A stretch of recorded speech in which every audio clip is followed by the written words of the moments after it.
Assalamualaikum. Hai, saya Ustazah Akimah, Ustazah baru yang akan ajar kamu semua subjek pendidikan Islam. Baik, hari ini kita akan belajar berkenaan dengan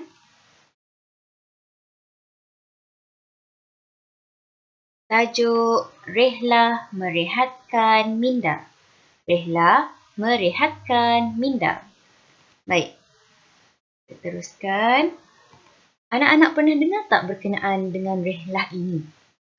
Jadi kalau belum, jom kita lihat bersama-sama apa itu rehlah. Pengertian rehlah ialah pergi melawat atau berkunjung ke sesuatu tempat seperti melancong, mengembara, menjelajah atau berkemah. Sekali lagi, pergi melawat atau berkunjung ke sesuatu tempat seperti melancong, mengembara, menjelajah atau berkemah. Ini bermaksud kalau anak-anak suka pergi ke Sibu, contohnya pergi ke Mukah. Itu adalah salah satu contoh anak-anak melancong walaupun dekat sahaja. Tapi untuk musim-musim COVID ni, kena hati-hati kalau nak pergi berehlah kerana kita perlu patuh SOP dan untuk elakkan daripada jangkitan COVID-19 merebak. Baik, jadi seterusnya kita lihat dalil rehlah. Dalil ni adalah merupakan ayat yang ada dalam Al-Quran yang menjelaskan berkenaan dengan rehlah ini. Baik, tengok betul-betul anak-anak. Okey. A'udzubillahi minasyaitanirrajim. Ilafihim rihlatash syita'i was-sayf. Surah ini adalah daripada surah Quraisy ayat 106. Surah Quraisy ayat 106. Maksudnya iaitu kebiasaan aman tenteram perjalanan mereka menjalankan perniagaan pada musim sejuk ke negeri Yaman dan pada musim panas ke negeri Syam. Dapat lihat tak dekat situ? Ini adalah dalil yang menunjukkan berkenaan dengan rehlah. Tengok ada perkataan rehlah dekat situ ya anak-anak. Daripada surah apa? Surah Quraisy ayat 106. Baik, kita teruskan. Seterusnya adalah jarak musafir. Anak-anak pernah dengar berkenaan dengan musafir?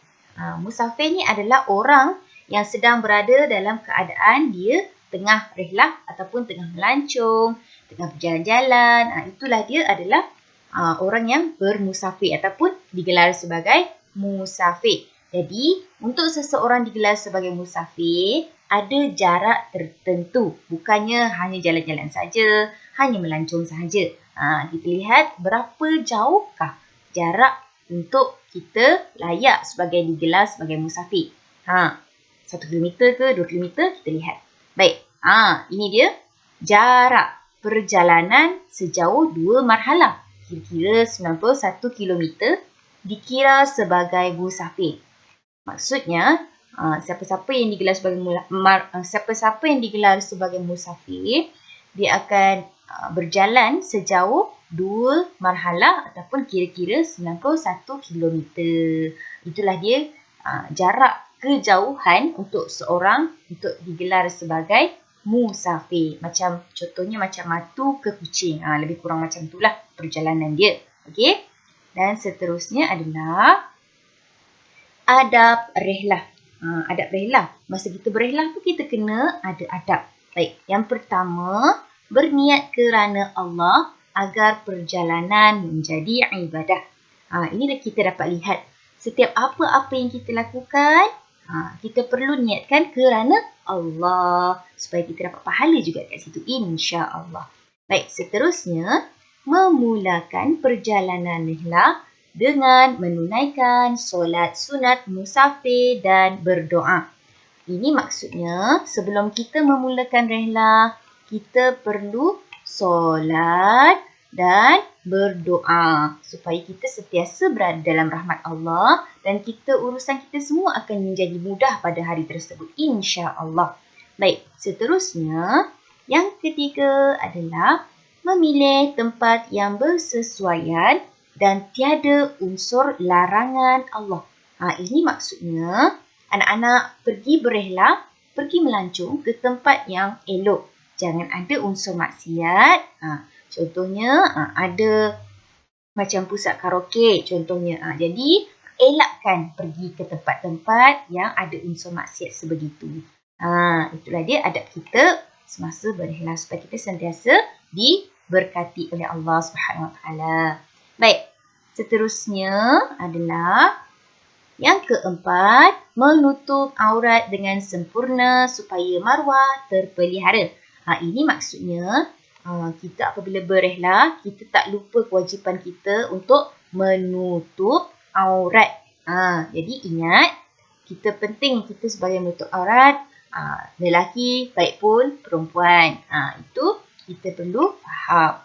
Baik, seterusnya adalah yang kelima, mendapat keizinan ibu bapa. Mendapat keizinan ibu bapa.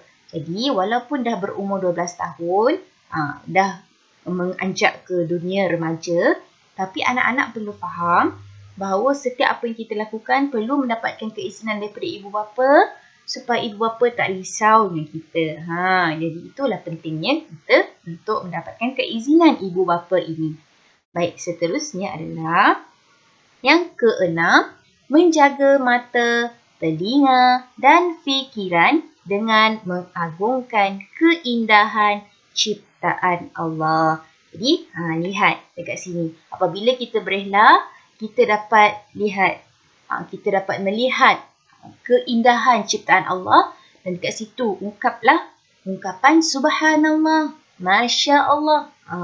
Itulah pentingnya ungkapan-ungkapan tersebut supaya kita sentiasa bersyukur, sentiasa berasa aman, tenteram dengan nikmat yang Allah berikan kepada kita. Bersyukur. Penting. Okey? Jadi, itu saja untuk video kali ini. Jadi, selepas ini Ustazah akan beri latihan dan awak buat latihan berdasarkan video yang sudah Ustazah berikan ini. Selamat membuat latihan dan selamat mencuba.